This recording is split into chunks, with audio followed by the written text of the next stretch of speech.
Or the other way to trust is respect. So if somebody respects you, then they'll trust you, and typically what I find is respect gains trust faster. Just because they like you, just because you can talk about the World Cup game that was going on yesterday and you have some commonality doesn't mean that that's going to translate into them trusting you with their IT systems, right? So from a respect standpoint, if you can build respect, then all of a sudden it's like, hey, you've placed yourself in an area of authority in that space that they're more likely to trust you with their IT.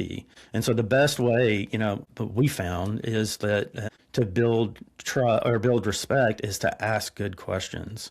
Find out about their business. What are those?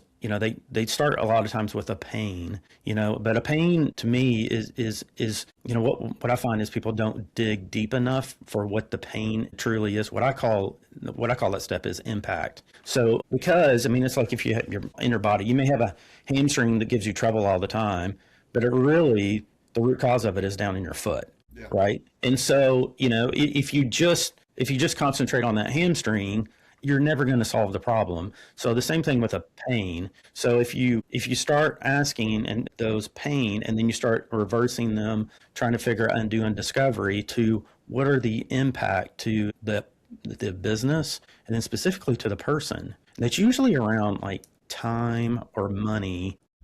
Yeah.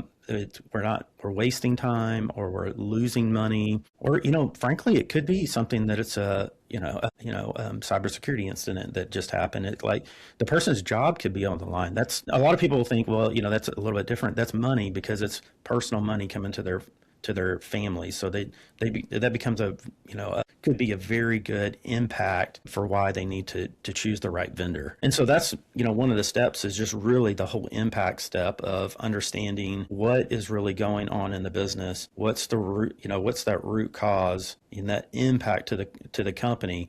Once you get to that, there's money that's associated to fixing that problem. And then you figure out the urgency of it. Is it something they immediately need to do, or is it it's just a nice to have? That'll Yeah. indicate whether that deal is going to go further or not.